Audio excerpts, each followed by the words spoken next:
I take a plus, second time I can take minus. So taking one of this, let us say omega 1 n, taking the minus one time, so what I get is 0.315 k by m. This implies the omega 1 n equal to 0.56 square root of k by m radian per second.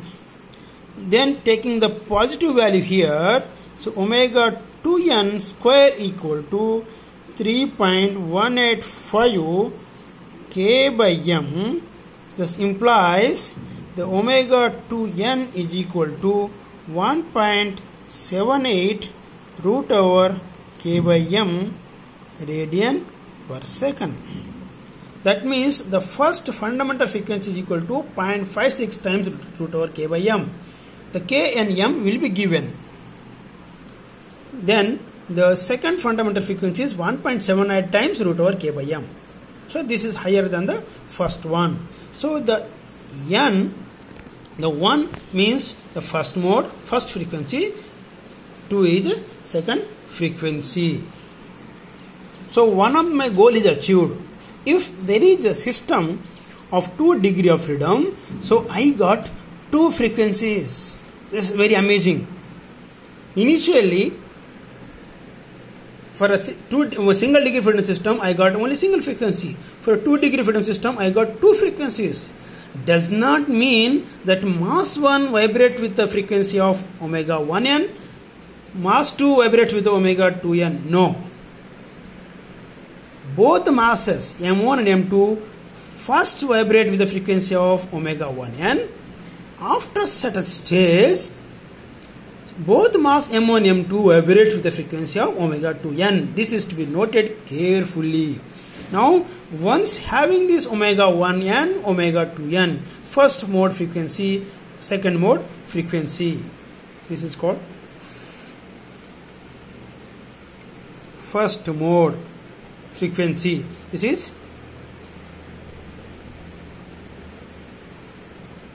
second mode frequency. Now let us go further, because with this frequency I cannot do anything. I got a frequency fine, but what is my goal? My goal is to find out the solution. So if I go back and look at the solution I assume, what was my assumed solution? My assumed solution was x1 equal to a sin omega t, x2 is equal to b sin omega t. So I am happy that one part is obtained, that is omega. I got omega 1n, omega 2n, because 2 degree I got 2 omegas, fine. So I also interested to, I am now second part interested to find out this a and b. So this A amplitude for the mass 1, B is amplitude for mass 2. Remember, this omega has 2 means first mode, and omega 2 is for the second mode, omega 1n, omega 2n. Right? For each of the mode, A is different. For omega 1n, A is different, omega 2 is A is different. And similarly, for omega 1n, the amplitude of the mass 2 is different. In second mode frequency, amplitude of mass B is different. So I have to write these two in a different form, is called mode shape. So it is called mode shape. So how to understand the mode shape? Mode shape basically is a phenomena to see the behavior of the system. How does it behaves in a given frequency, first mode. To understand this mode shape, so we can draw this mode shape. So let us see what is the first mode shape. The first mode shape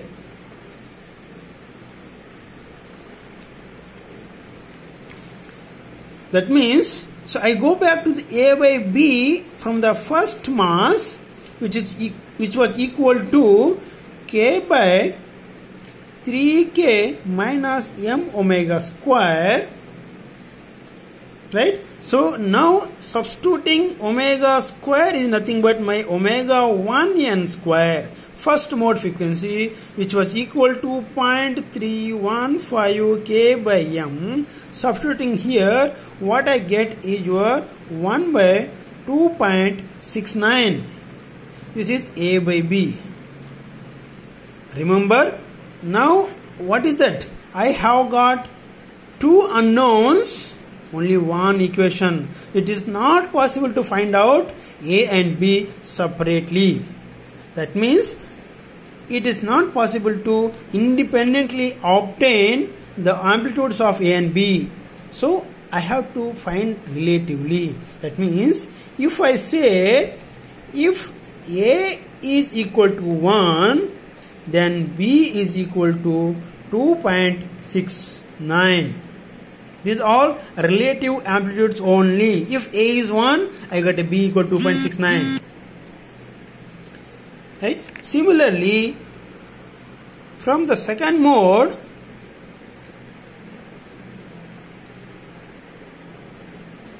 now second mode, the A by B was equal to K minus 2m omega square by K. The second mode. So here I have to substitute omega equal to omega 2n square, which is equal to 3.185 k by m. So from this what I get A by B equal to minus 5.37. That is A by B. Now if I say if A is equal to 1, I get a corresponding B. So if A equal to 1, then so B will be equal to 1 by minus 5.37. So it has got some negative value. So this, if A equal to 1 from second mode, so B is equal to minus 0.186. Now let us look at what does this mean. So I will try to draw the first mode.